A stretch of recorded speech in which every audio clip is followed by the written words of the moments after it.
Assalamualaikum warahmatullahi wabarakatuh. Selamat pagi anak-anak semua. Waalaikumsalam warahmatullahi wabarakatuh. Selamat pagi, Bu. Selamat pagi, Bu.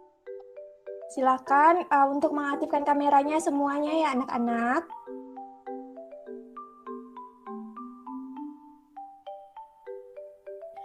Baiklah, sebelum kita memulai pembelajaran kita pada hari ini, silakan kepada ketua kelas untuk memimpin doanya terlebih dahulu. Kepada Siti, ayo dipimpin dulu doanya. Baik, Bu.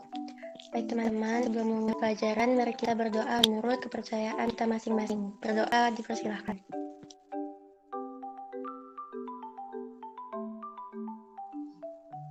Berdoa selesai. Baik, sebelum memulai pembelajaran, Ibu akan mengabsen kalian terlebih dahulu. Nurzam, apakah hadir? Hadir, Bu. Siti Nurinisa Insyirah, apakah hadir? Hadir, Bu. Nurizati Zikrika, apakah hadir?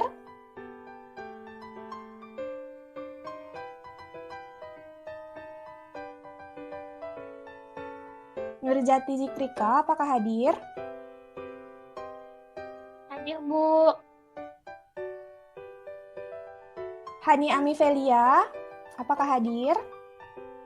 Hadir, Bu. Febrilia Gerina, apakah hadir?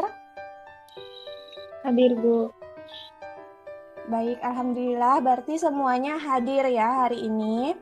Bagaimana kabarnya hari ini anak-anak semua? Alhamdulillah baik, Bu.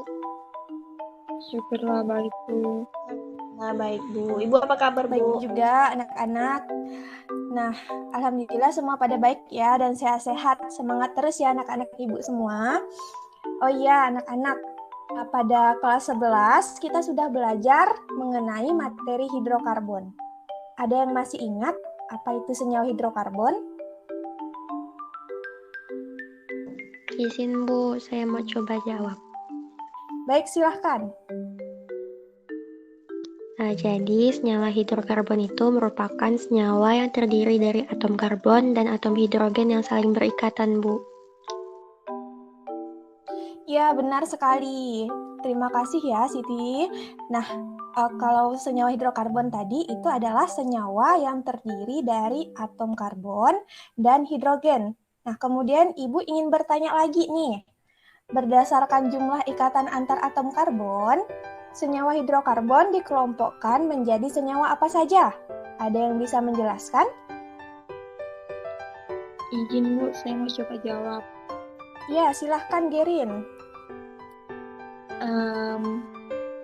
Berdasarkan jumlah ikatan antar atom karbon, yang saya tahu senyawa karbon itu dikelompokkan menjadi senyawa jenuh dan tidak jenuh, Bu. Jadi ada 2 jenis ikatan begitu.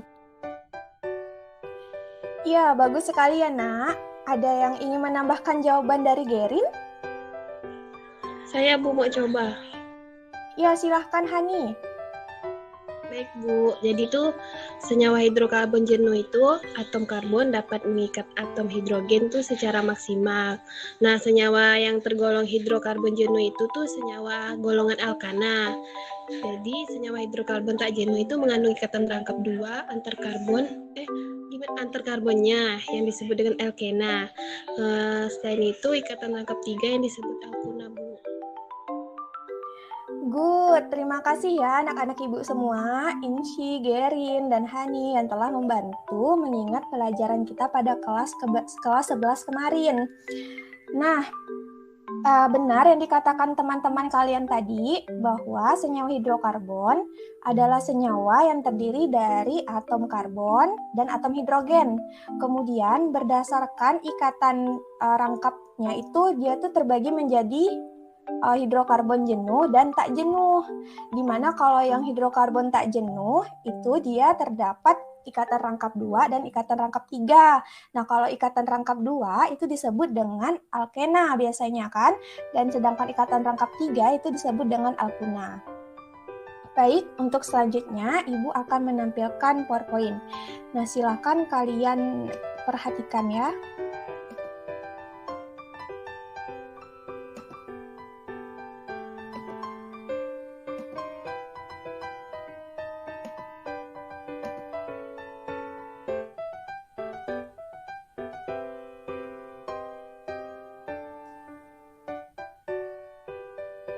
Apakah sudah terlihat anak-anak semua? Sudah, Bu. Saya Sudah, Bu. Sudah, Bu.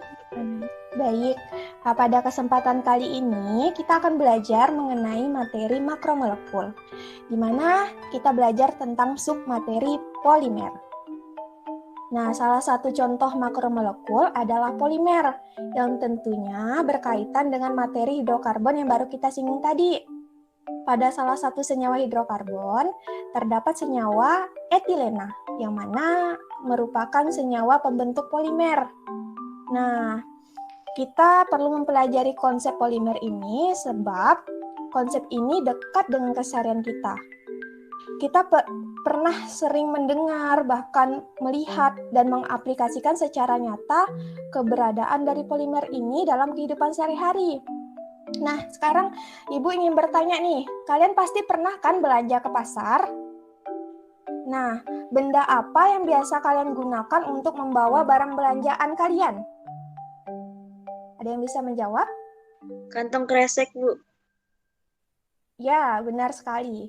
Kantong kresek atau kantong plastik.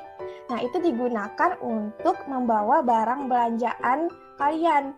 Nah, di mana merupakan salah satu contoh dari polimer sintetis yang terbuat dari etilena yang akan kita bahas kali ini. Nah, di sini coba kalian perhatikan. Dari sini ada polimer. Nah, polimer itu berasal dari bahasa Latin yaitu poli dan meros. Poli berarti banyak, meros berarti bagian. Jadi, polimer itu merupakan gabungan dari banyak monomer yang saling berikatan membentuk polimer. Monomer itu bisa berupa hidrokarbon yang baru kita singgung tadi. Nah, pada gambar ini kalian juga bisa perhatikan contoh polimer dalam kehidupan sehari-hari.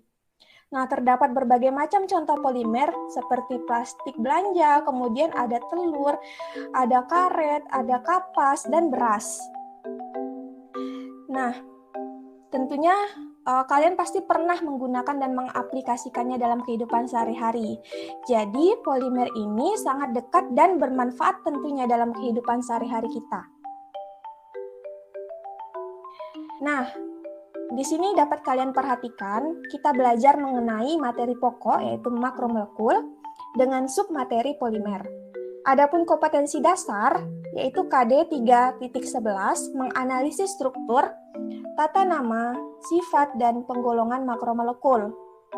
KD 4.11 menganalisis hasil pembentukan informasi mengenai pembuatan dan dampak suatu produk dari makromolekul.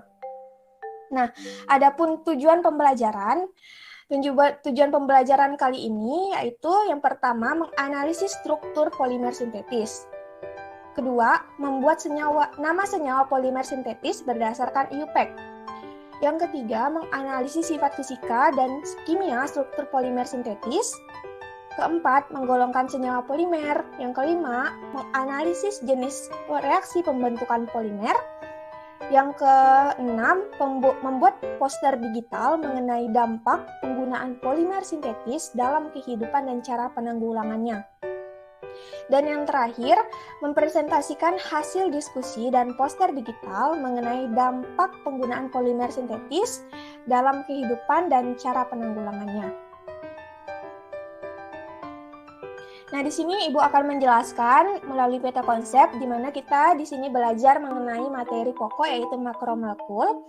Di makromolekul ini kita akan belajar mengenai struktur, tata nama, sifat-sifat, penggolongan. Nah, makromolekul ini dapat dibagi menjadi 4, ada polimer, karbohidrat, protein, dan lemak. Nah, kali ini kita akan belajar mengenai polimer, di mana polimer ini dalam pembentukannya itu ada 2 reaksi, yaitu adisi dan reaksi kondensasi yang akan kita pelajari lebih lanjut. Nah, coba kalian perhatikan gambar berikut. Ada yang bisa berpendapat, kira-kira gambar apakah ini? Izin, Bu. Ya, silakan. Baik, Bu. Jadi di gambar tersebut itu merupakan gambar tumpukan sampah, Ibu. Ya, benar sekali ya, Nak. Nah, berdasarkan gambar ini merupakan gambar tumpukan sampah. Dapat kalian lihat nih, sampah plastik banyak sekali ya untuk mencemari lingkungan. Di sini juga ada sampah popok bayi. Nah, berdasarkan gambar dari permasalahan ini, menurut kalian mengapa sih pencemaran itu bisa terjadi? Kemudian berapa lama plastik dapat terurai? Bagaimana cara kalian menanggulanginya? Nah, kemudian kalian dapat lihat di sini, perhatikan masa penguraian sampah. Nah, tentunya berbeda-beda ya. Contohnya botol plastik itu 450 tahun, popok 450 tahun. Kemudian ada buah apel 2 bulan. Nah, masa penguraian sampahnya juga berbeda-beda. Itu kenapa ya kira-kira? Nah, oke, agar kalian dapat memahami materi polimer lebih lanjut, Ibu sudah membagi kalian menjadi 2 kelompok. Nah, silakan kalian catat kelompok-kelompoknya. Nah, di mana kelompok 1 ini ada Siti Nurin Nisa Insyirah, Nurizati Zikrika, Febrilia Gerina. Kemudian kelompok 2, Nurzam Indah Utami, dan Hani Amavelia. Silakan kalian catat.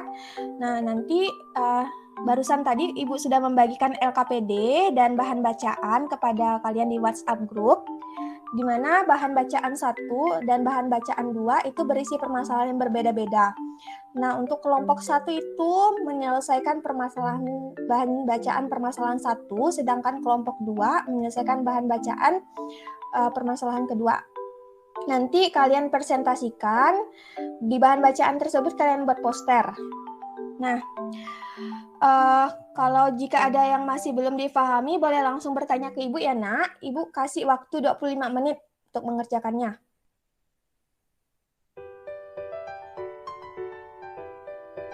Maaf Bu, saya boleh izin bertanya enggak Ya, Bu? silakan. Untuk Ya, boleh. pengerjaan tugasnya, apakah boleh diketik di LKPD-nya Bu? Ya, boleh. Langsung saja ya, Nak, diketik dalam LKPD-nya. Nah, kalau ada kesulitan lain lagi, nanti boleh tanyakan Ibu di WhatsApp group ya. Baik Bu. Baik, Bu. Baik Bu, terima kasih. Ya, sama-sama.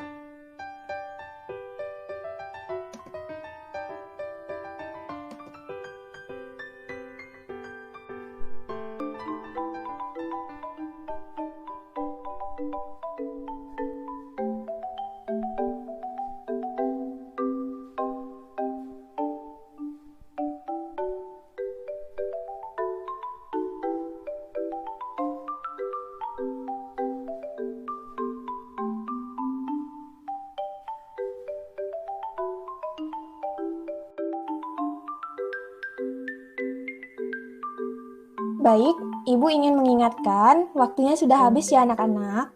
Apakah semuanya sudah selesai? Sudah, Bu.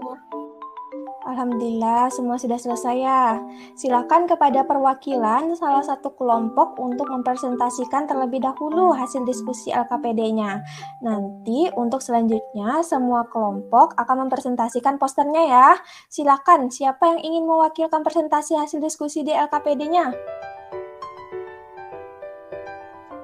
Kami Bu dari kelompok 1 mau mempresentasikan hasil diskusinya Bu. Ya, silahkan. Langsung saja ya.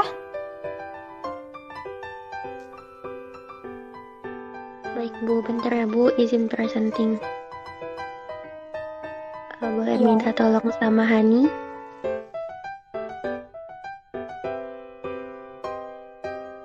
Oke, bentar ya.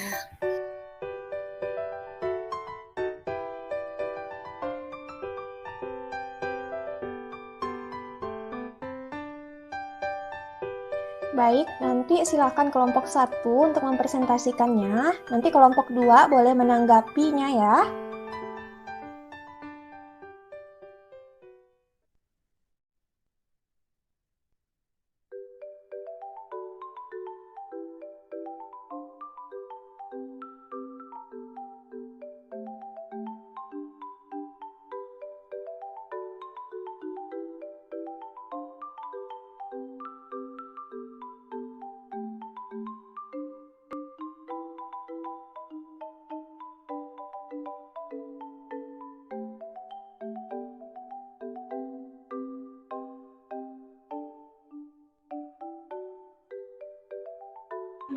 Apakah sudah terlihat? Sudah, Hani? Ya, sudah. Boleh langsung dimulai? Baik, terima kasih atas kesempatannya. Saya perwakilan dari kelompok 1, izin untuk mempresentasikan hasil diskusi dari kelompok 1. Boleh tolong di scroll di halaman 4, Hani?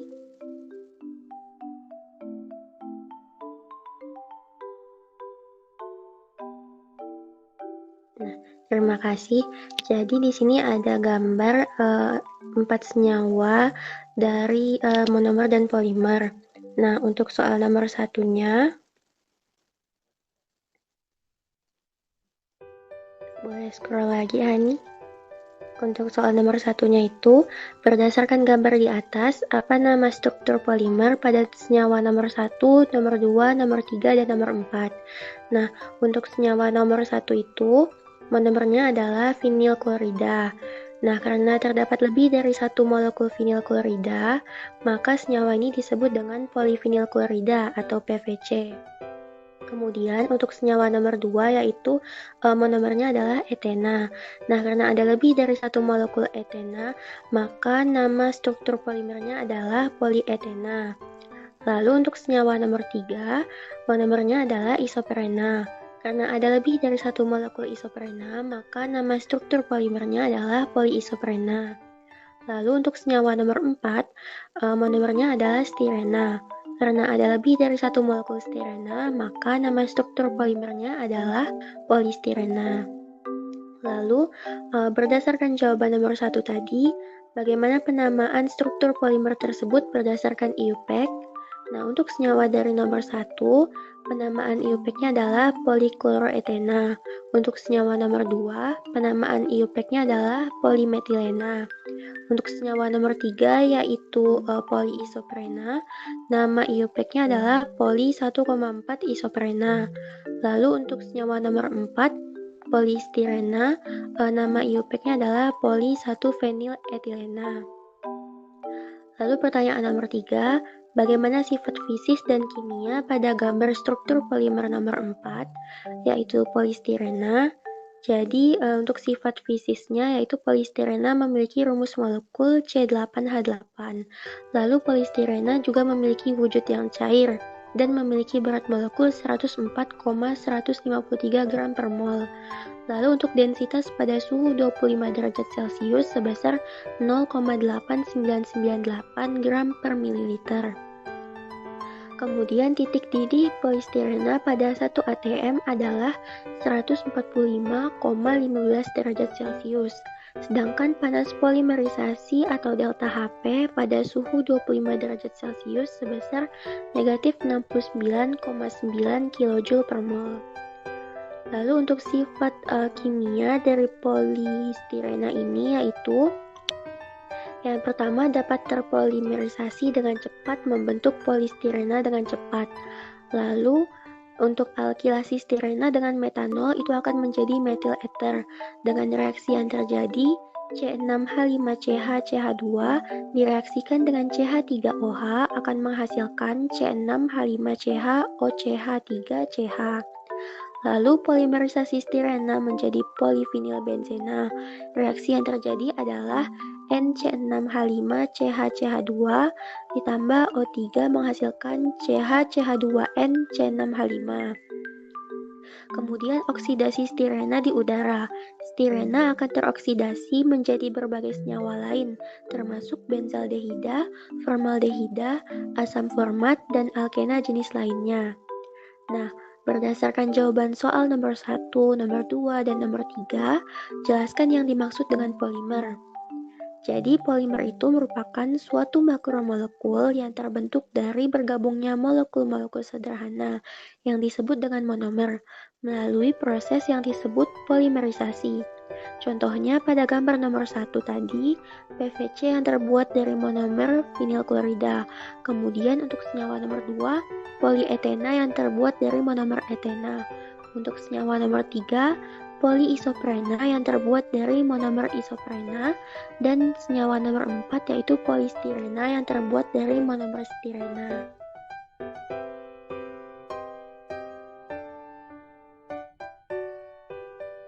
Nah, kemudian untuk soal nomor 5 ini ada disajikan gambar. Nah, untuk pertanyaannya, berdasarkan gambar di atas, golongkanlah ke dalam polimer alami dan sintesis. Kemudian jelaskan. Nah, yang termasuk dengan polimer sintesis adalah polietena, kemudian PVC, poliisoprena, dan bakelit.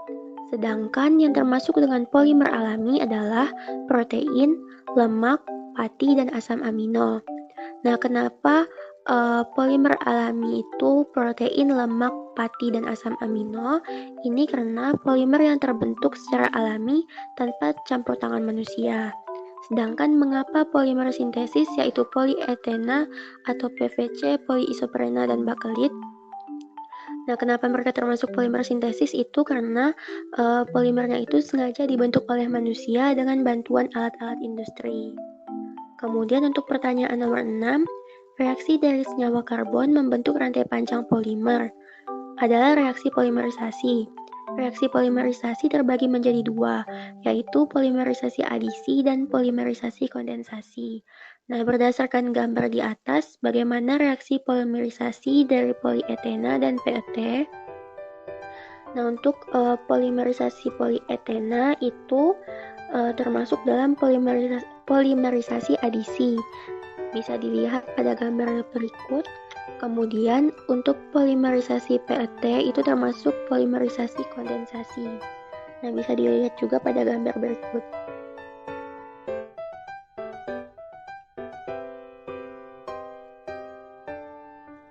Sekian presentasi dari kelompok kami. Saya kembalikan kepada Ibu. Good, bagus sekali ya jawabannya, 100 nih. Terima kasih kepada kelompok 1 yang sudah mempresentasikan hasil diskusinya. Nah, kemudian apakah ada yang ingin bertanya nih kepada kelompok 1? Apa saja yang belum dipahami? Silahkan.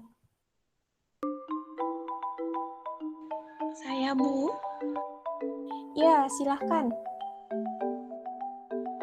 Baik, Bu.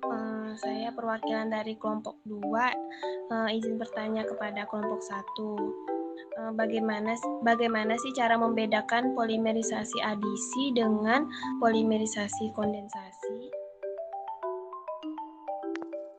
Baik, izin menjawab ya, Bu. Jadi untuk polimerisasi adisi itu reaksi pembentukan polimernya itu dari monomer-monomer yang berikatan rangkap. Nanti itu akan menjadi ikatan tunggal. Sedangkan untuk polimerisasi kondensasi itu reaksi yang terjadi jika dua atau lebih monomer sejenis atau berbeda jenis bergabung membentuk molekul besar sambil melepaskan molekul-molekul kecil seperti H2O, NH3, dan AHCl. Nah, bagaimana? Apakah sudah dapat dipahami, Hani? Baiklah, sudah dapat saya pahami. Terima kasih. Good, sudah tepat jawabannya. Nah, Ibu ingin menanggapi bahwa polimerisasi adisi dan polimerisasi kondensasi merupakan jenis reaksi polimerisasi ya. Nah, reaksi polimerisasi adalah reaksi penggabungan sejumlah monomer menjadi polimer. Ingat ya. Nah, reaksi polimerisasi dibedakan menjadi dua, yaitu polimerisasi adisi, yaitu reaksi pembentukan polimer dari monomer-monomer yang berikatan rangkap menjadi ikatan tunggal. Ciri khas dari polimerisasi adisi adalah monomernya termasuk senyawa tak jenuh. Dan nama polimernya juga merupakan polialkena.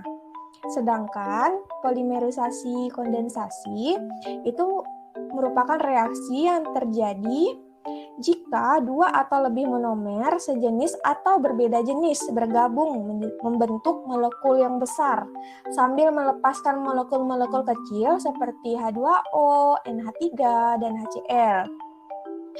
Baik, untuk menambah pengetahuan kalian mengenai materi polimer, Ibu akan menampilkan video yang terdapat di dalam bahan ajar Ibu yang sudah Ibu berikan ya, Nak. Silakan simak video tersebut.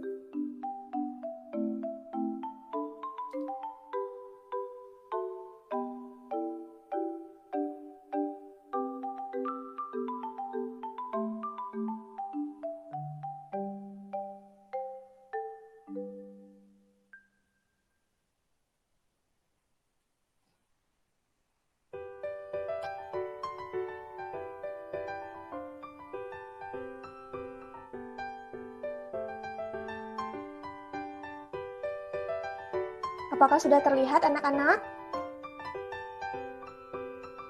Sudah, Bu.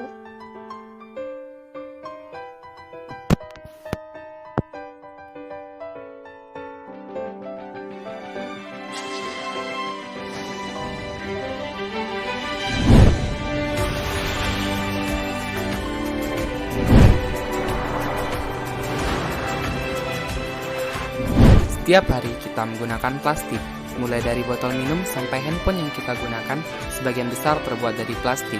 Kita sering mendengar bahwa plastik merupakan polimer. Lalu, apa itu polimer? Polimer berasal dari dua istilah, poly dan mers. Poly artinya banyak, dan mers atau mero artinya bagian. Jadi, polimer adalah gabungan dari banyak monomer yang saling berikatan membentuk polimer. Contoh dari monomer adalah etilena, dan jika etilena-etilena ini berikatan, maka terbentuk suatu polimer yaitu polietilena. Klasifikasi polimer. Berdasarkan sumbernya, pertama, polimer alami adalah polimer yang bersumber dari alam, seperti dari hewan dan tumbuhan. Kedua, polimer sintetik.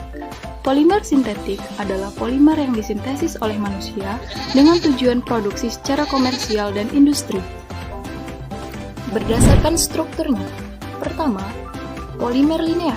Polimer linear adalah polimer yang memiliki struktur berulang dalam satu rantai tunggal. Kedua, polimer rantai cabang. Polimer jenis ini memiliki rantai dengan cabang yang terhubung dengan rantai utama polimer. Ketiga, polimer berikatan silang. Dalam polimer ikatan silang, rantai linear yang berdekatan bergabung satu sama lain di berbagai posisi oleh ikatan kovalen yang dapat dibentuk secara sintesis atau reaksi kimia. Keempat, polimer jaringan. Monomernya membentuk 3 atau lebih ikatan kovalen aktif, membuat jaringan 3 dimensi dan disebut polimer jaringan. Klasifikasi berdasarkan mode polimerisasi. Yang pertama, penambahan monomer.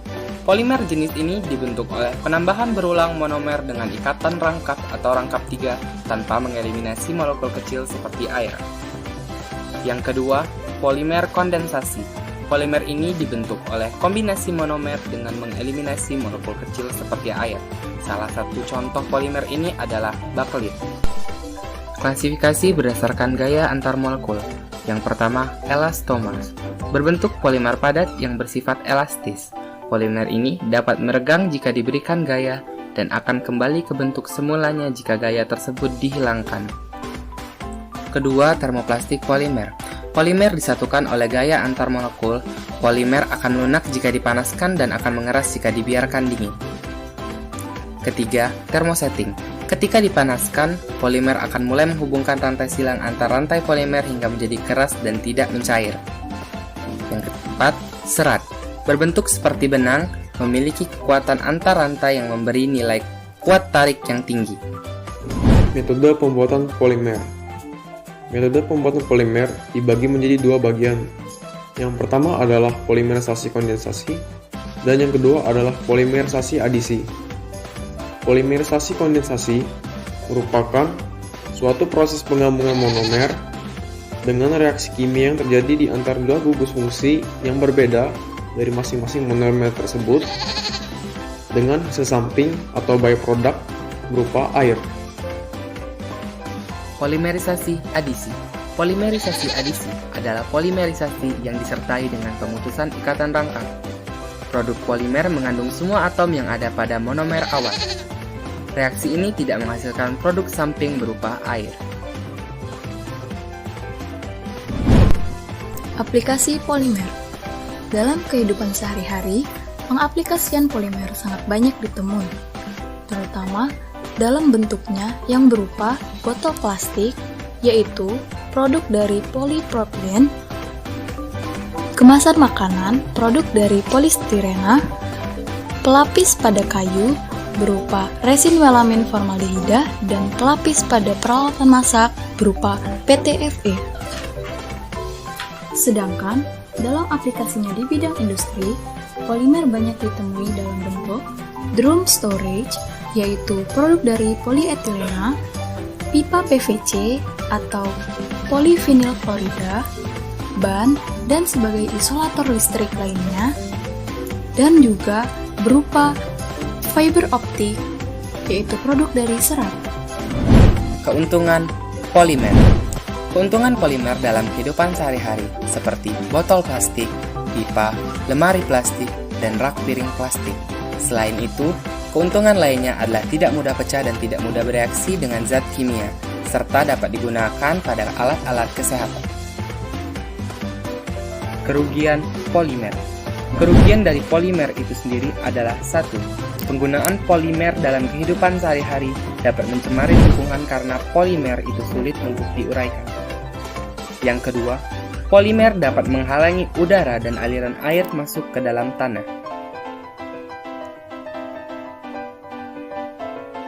Yang ketiga, racun yang terkandung di polimer akan masuk ke tanah dan membuat cacing tanah mati.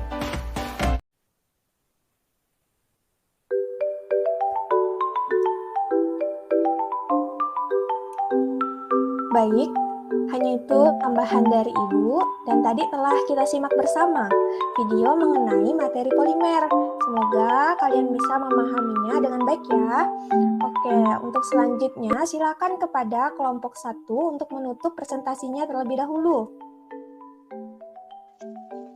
Baik, sekian presentasi dari kelompok 1. Lebih dan kurangnya mohon dimaafkan. Terima kasih. Oke, sama-sama. Selanjutnya kita akan masuk ke sesi presentasi poster nih. Silakan kepada kelompok 1 dan 2 untuk mempresentasikan posternya. Dimulai dari kelompok 2 terlebih dahulu. Silakan kelompok 2.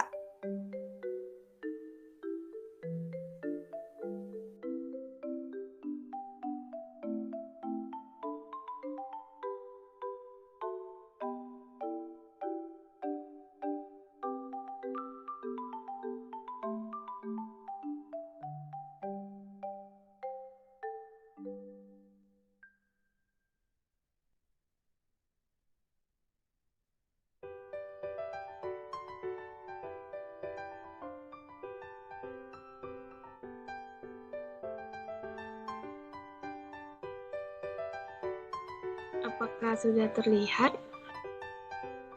Ya, sudah.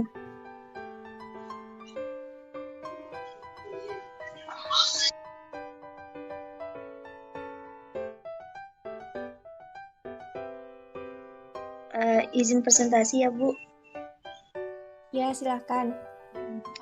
Baiklah. Assalamualaikum warahmatullahi wabarakatuh. Kami dari kelompok 2 ingin mempresentasikan hasil poster kami, yang dimana kami mendapatkan bahan bacaan yang kedua, yang mengangkat permasalahan mengenai limbah popok bayi dengan judul permasalahan limbah popok berdampak besar terhadap lingkungan. Seperti yang kita ketahui bahwa masalah lingkungan yang sering kita jumpai adalah pencemaran lingkungan. Nah, pencemaran lingkungan ini terjadi karena banyak sekali limbah rumah tangga yang tidak dapat diuraikan atau butuh waktu yang lama untuk terurai. Salah satunya adalah sampah diapers atau popok bayi. Seiring tingginya angka kelahiran, maka akan semakin banyak penggunaan diapers ini, sehingga apabila dalam pengolahan limbah tersebut tidak seimbang akan berdampak pada lingkungan, karena dalam penguraian diapers ini sangat memerlukan waktu yang cukup lama, yaitu sekitar 450 tahun, seperti gambar yang ditampilkan pada poster. Nah, popok tersebut itu umumnya terbuat dari polimer, termasuk selulosa, propilena, poliester, dan polietilen. Nah, adapun struktur polimer yang kami ambil yaitu struktur dari hidrogelnya, yang dimana dapat teman-teman lihat di gambar poster tersebut bahwa pada popok bayi itu terdapat hidrogel yang dimana mengandung polimer yaitu natrium poliakrilat yang dikenal sebagai superabsorbent polymer atau SAP dalam industri popok. Baiklah, sekian presentasi dari saya. Selanjutnya akan dibahas oleh teman saya. Baik, terima kasih atas kesempatannya. Saya akan melanjutkan presentasi dari Nozam. Untuk selanjutnya monomernya. Nah, pada monomernya ini adalah sodium akrilat. Dalam proses pembuatannya ini menggunakan reaksi kondensasi. Nah, di mana mana monomer itu direaksikan dengan inisiator berupa basa kuat yang kemudian membentuk polimer dan melepaskan hasil samping berupa H2O. Adapun dampak terhadap lingkungan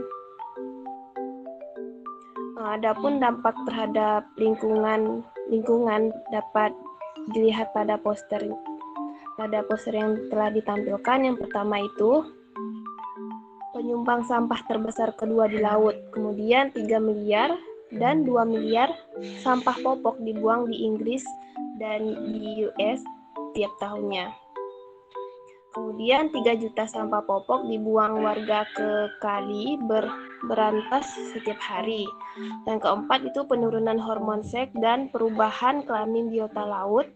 Kemudian ada penurunan kemampuan menetas pada telur ikan.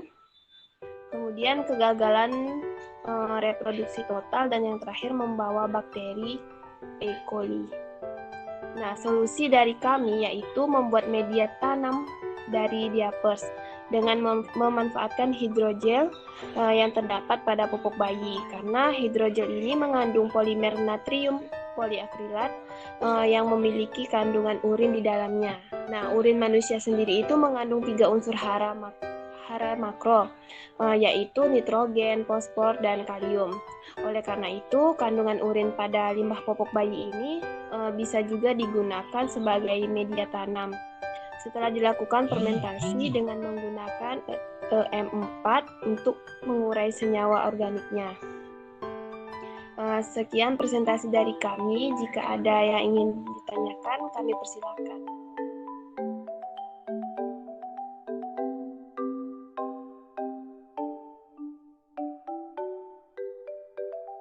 Saya izin bertanya, kelompok punya.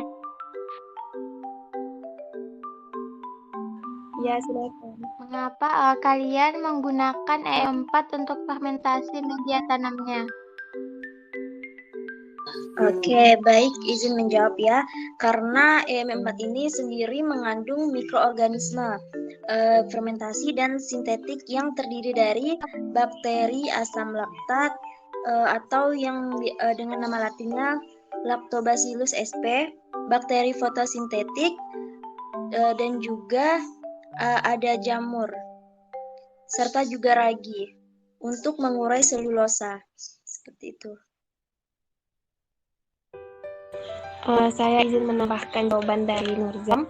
Nah, EM4 itu mengandung senyawa organik, di mana dia mampu dengan mudah untuk menyerap air dalam akar tanaman. Terus keuntungan dan manfaat dari EM4 ini dapat memperbaiki sifat biologis, fisik, dan kimia dari tanah itu sendiri. Bagaimana, Iza? Apakah jawabannya dapat dipahami?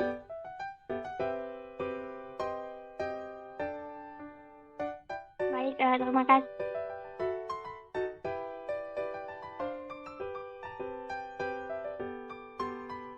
Atas jawabannya, insya Allah sudah dapat saya pahami. Sekali lagi terima kasih.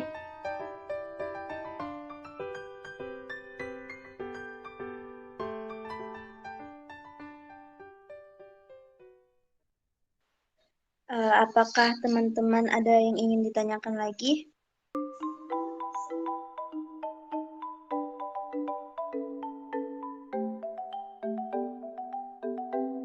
Belum ada, Nurzam.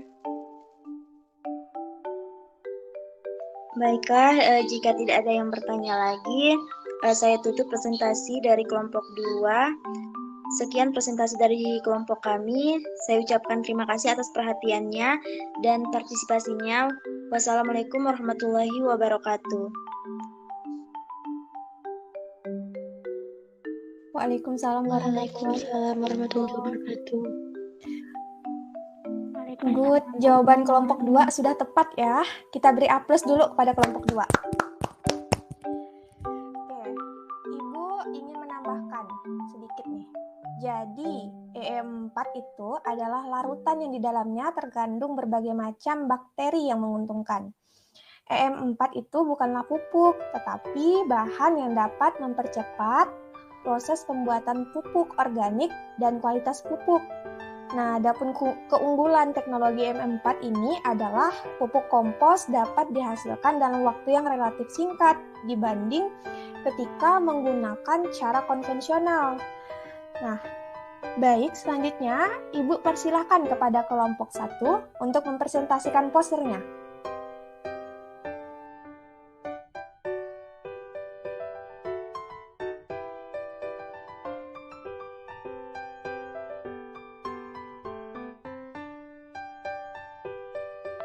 Baik, Bu. Sebentar ya, Bu.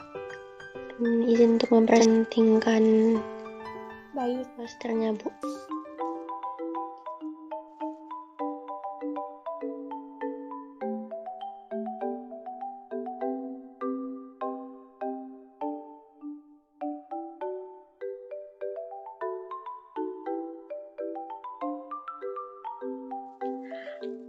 Assalamualaikum warahmatullahi wabarakatuh.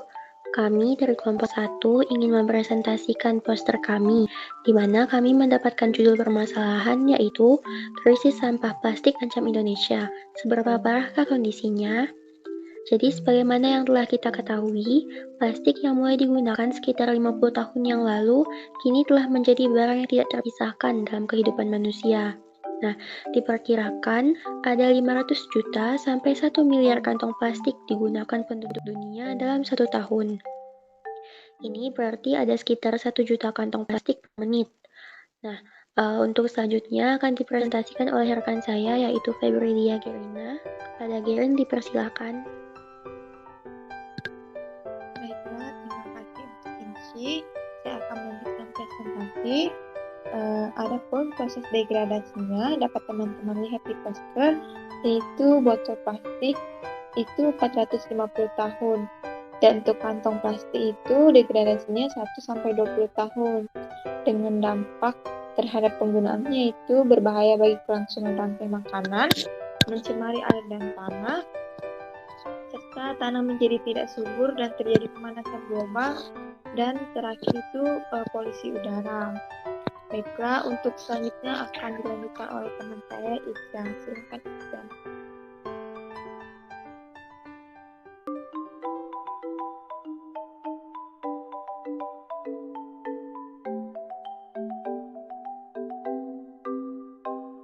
Baiklah, terima kasih atas kesempatannya. Di sini saya akan melanjutkan presentasi dari kelompok kami, polipropilena, yang kemudian terjadi reaksi polimerisasi adisi menjadi polipropilena.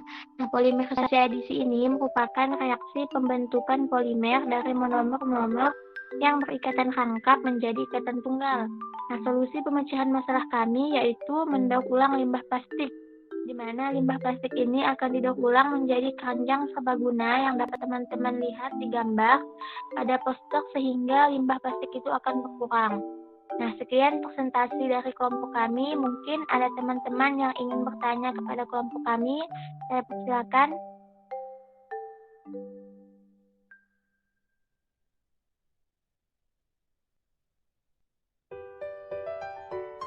Izin bertanya, mengapa kelompok kalian memilih membuat keranjang serbaguna?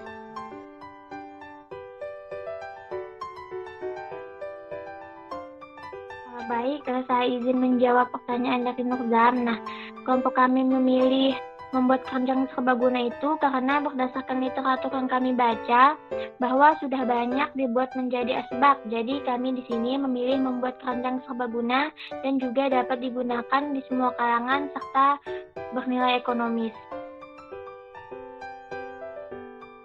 Sekian jawaban dari saya kembalikan kepada kelompok kami. Mungkin ada yang ingin ditambah.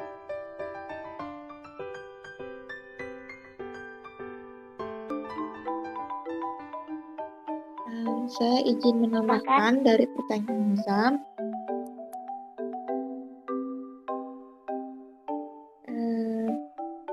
Karena plastik itu ramah terurai, kami memilih keranjang serbaguna.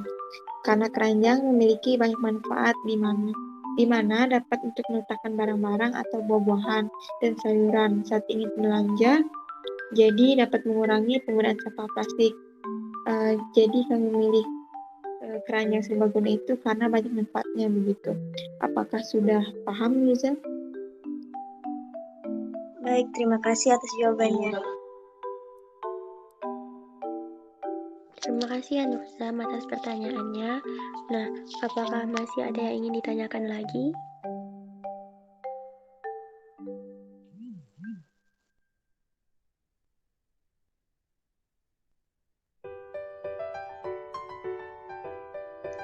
Baiklah, mungkin tidak ada. Jadi sekian presentasi dari kelompok 1. Terima kasih atas perhatiannya. Wassalamualaikum warahmatullahi wabarakatuh. Waalaikumsalam warahmatullahi wabarakatuh. Bagus ya anak-anak ibu hari ini, kritis semua ya kalian. Nah, kita beri A+ dulu untuk kelompok 1. Nah, ide-ide yang disampaikan tadi itu sudah bagus sekali, bahwa limbah plastik harus didaur ulang. Contohnya tadi bisa dibuat keranjang serbaguna. Nah, selain dibuat keranjang nih, kalian juga bisa membuat tas dan dompet juga nih dari limbah plastik dan masih banyak lagi, sehingga bisa mengurangi limbah plastik tersebut. Baik anak-anak, apakah ada yang bisa menyimpulkan materi hari ini? Silakan. Izin Bu. Jadi berdasarkan materi yang telah dijelaskan tadi dan juga berdasarkan presentasi dari teman-teman bahwa polimer adalah senyawa yang terbentuk dari hasil penggabungan sejumlah unit molekul kecil. Nah, pada polimer ini sendiri itu ada macam-macam penggolongannya, yaitu polimer sintetis dan alami. Kemudian terdapat reaksi polimerisasi adisi. Polimerisasi adisi merupakan reaksi pembentukan polimer dari monomer-monomer yang berikatan rangkap menjadi ikatan tunggal, dan kondensasi di mana monomernya itu direaksikan dengan inisiator yang kemudian membentuk polimer dan melepaskan hasil samping berupa H2O atau air. Nah, polimer dapat mencemari lingkungan jika tidak diatasi dengan serius karena masa degradasinya itu lama. Oleh sebab itu, harus ada ide-ide inovatif dan kreatif dalam mengatasi pencemaran tersebut, Ibu. Wah, bagus sekali ya kesimpulannya. Terima kasih kepada Nurjam sudah menyimpulkan materi hari ini. Nah, jadi Ibu ingin menanggapi kesimpulannya, polimer itu merupakan senyawa yang terbentuk dari hasil penggabungan sejumlah unit molekul kecil, di mana jumlah monomer yang tergabung membentuk polimer sangatlah banyak dan mencapai puluhan ribu. Oleh karena itu, polimer disebut juga dengan senyawa makromolekul. Makromolekul adalah molekul raksasa dengan rantai yang panjang dan terbentuk dari gabungan reaksi-reaksi molekul yang sederhana menjadi reaksi molekul yang kompleks. Nah, tadi berdasarkan yang sudah kita pelajari, tadi itu kan ada reaksi polimerisasi adisi dan ataupun bisa menggunakan reaksi polimerisasi kondensasi. Serta yang tadi kalian paparkan barusan itu sudah sangat bagus dan kreatif. Ibu sangat senang pada pembelajaran hari ini. Jangan lupa kalian juga pelajari lebih lanjut mengenai materi polimer ini menggunakan bahan ajar yang sudah Ibu berikan kepada kalian melalui WhatsApp group. Dan jangan lupa juga kalian mengerjakan kuis yang Ibu berikan di Google Classroom. Nah, Ibu beri waktu selama 1 hari ya. Deadline-nya pukul 7 pagi ya nak. Dan LKPD-nya, hasil diskusinya dan posternya kalian kumpulkan di Google Classroom juga ya. Nah, semoga materi kali ini dapat bermanfaat untuk kalian. Selalu semangat anak-anak Ibu semua. Semoga sukses. Nah, untuk pertemuan selanjutnya, silakan kalian pelajari materi mengenai senyawa makromolekul submateri karbohidrat. Baik, kepada ketua kelas, Siti Nurinisa Insyira, silakan untuk memimpin doa terlebih dahulu sebelum menutup pembelajaran kita hari ini. Baik, Bu. Nah, teman-teman, sebelum kita mengakhiri pelajaran hari ini, mari kita berdoa menurut kepercayaan masing-masing. Berdoa mulai.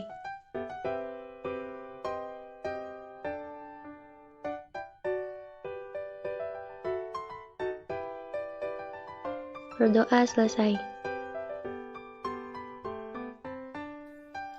Baik, Ibu akhiri pembelajaran kita hari ini. Wassalamualaikum warahmatullahi wabarakatuh. Selamat pagi anak-anak semua. Waalaikumsalam warahmatullahi wabarakatuh. Pagi, Bu. Terima kasih, Bu. Waalaikumsalam warahmatullahi wabarakatuh. Terima kasih.